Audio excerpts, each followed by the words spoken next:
what Atkins found was that the non-essential food group is actually carbohydrates. Do you know what that means? You can live well without them, but let me very quickly say, I don't suggest you do. There is no need. You see, your carbohydrate part of the meal is your negotiating part of the meal, and the negotiations change depending on your weight, your size, your height. My 6'6" brother-in-law eats more carbs than I do. But probably where the negotiations change the most is your health status. So if someone wanted to quickly conquer diabetes, as I just showed you, what would they drastically drop? Carbs. Someone wanted to lose weight quickly, what would they drastically drop? Carbs. Someone wanted to conquer cancer, what would they drastically drop? Carbs. And because it's a non-essential, you can actually live without it. It was in late 2016, Catalyst did a show called Fat or Fiction. I don't know if anyone here saw it. Very interesting. There was a professor of nutrition on there. He said, you can actually live very well without one dot of carbohydrate. But as I said, it's not a bad food and it's not a wrong food. It's just that most people today overdo the carbs. Yes, it's got nutrients. Yes, we run on carbs. But can you see my point? Most people overdo it. So how do you do it on a vegetarian diet? Let me show you. Here is the food. We're going to look at the food part of the meal. We're going to look at the protein part of the meal and the carbohydrate part of the food, carbs. And we're going to go to Genesis 1:29, and we're going to look at what God tells Adam and Eve to eat. And God said, behold, I've given you every herb-bearing seed which is upon the face of the earth. So what's a seed? A seed is a grain. A seed is a legume. A seed is a seed. So what are the grains? We've got wheat, rye, barley, oats, amaranth, buckwheat, quinoa, rice, Richard rice, so many. And they are high in protein and high in carbohydrate. So how many on our carbohydrate list are from grain? So grain, grain, grain, grain, grain, grain, grain. The majority on our high carbohydrate list are from grain. What's a legume? That's lentils, chickpeas, lima beans, black-eyed beans, cannellini beans, kidney beans, so many beans. They are high in protein and they are medium to low in carbohydrate.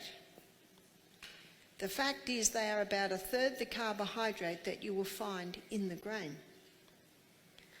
Seed, pumpkin seed, sesame seed, sunflower seed, chia seed, flax seed or linseed, high in protein, low in carbohydrate. So God said, behold, I've given you every herb-bearing seed which is upon the face of the earth, and every tree in the which of the tree is a fruit-bearing seed. What's a fruit-bearing seed? That's your nut. All your nuts come from the fruit of the tree. Nuts are high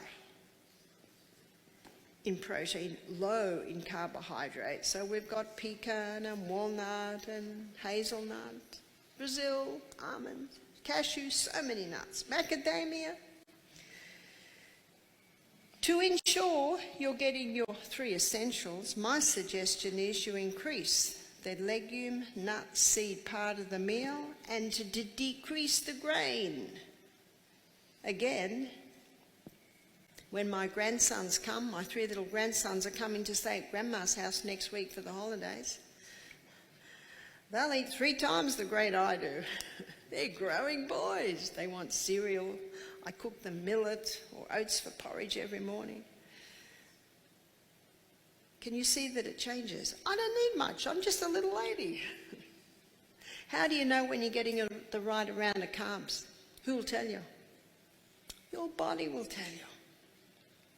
How will it tell you? You'll be the right weight. You'll have lots of energy. You sleep well. There's your sign. What's the old Aussie saying? If you're on a good thing, stick to it. What does the Bible say in 1 Thessalonians 5:21? Prove all things and hold fast to that which is good. In other words, if it works, do it. That's why I do it. It works. But most people stop the fat because of cholesterol. And this is a good time to look at cholesterol because your liver makes cholesterol. And it makes cholesterol according to the demands that the body puts on it. And 80% of the cholesterol that your liver makes is made from glucose. And 20% of the cholesterol that your liver makes is made from fat. Now, this illustration alone shows you it's not the butter on the bread, it's the bread under the butter that's the problem. It's not the fat. Yes, there's a lot of problems with butter today because of the cows that it came from. I put olive oil on my bread. My husband puts avocado on his bread. In fact, most of the time I put both on my bread. Because remember, fat doesn't make you fat. So let me show you the two different types of cholesterol. You've got HDL, which is high density lipoprotein, and you've got LDL, low density lipoprotein. HDL's role in the body is that of a carrier. It carries excess cholesterol out of the blood and back to the liver. That's why it's called the good guy. L is the repairer and the rebuilder. Unfortunately, it's called the bad guy. But what you've got to remember is the body doesn't make anything bad. It has a role in the body. It has another role, and it delivers cholesterol to the brain. And your brain loves cholesterol. So let's have a look at how these two work in the body, particularly in the blood. So here's your artery, and because of its high density, HDL's in the middle, and because of its low density, LDL is on the edge.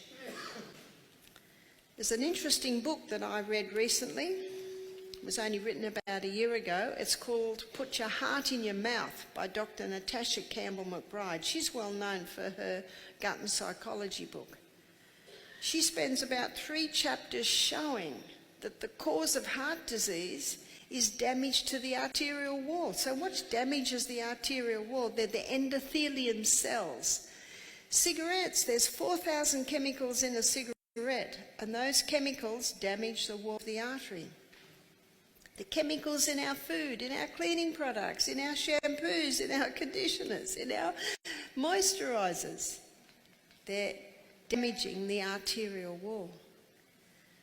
Mercury damages the arterial wall. It's found in fish, it's found in the flu vaccine, and it's found in the mercury fillings in our mouth. Mould is toxic. Mould gets into your blood, it can cause holes in the arterial walls. A high wheat, high sugar diet creating a lot of glucose, that sticky glucose connects with protein molecules and sticks to the wall of the arteries, so the high carb diet can do it. Alcohol and high sugar just feed it. Who's going to plug up the holes, students? The repairer and the rebuilder. The repairer and the rebuilder comes along and plugs up the holes. Now, the person doesn't realise that the mouldy house is killing them. They don't really believe what it says on the packet of the cigarettes. They don't realise that the chemicals that they're cleaning their bathrooms with, that are in their food, and so what's happening is the damage continues. They don't realise that the mercury fillings in their mouth are damaging the walls. So what's happening in the arteries? What's it called? Atherosclerosis. To blame cholesterol for heart disease is like blaming the fire trucks for the fire. Well, they must cause the fire, they're always there. It's like blaming the ambulances for the accidents. Well, they must be causing them, they're the one common denominator at every accident. Can you see that theory? Let me tell you the books that we have at our health retreat. One book is called The Great Cholesterol Deception by Dr. Peter Dingle. Another book is called The Great Cholesterol Con by Dr. Malcolm Kendrick. Another book, which is an e-book, is The Great Cholesterol Lie by Dr. Dwight Lundell. He's a cardiovascular surgeon. He's performed 10,000 bypasses, and he's written a book, The Great Cholesterol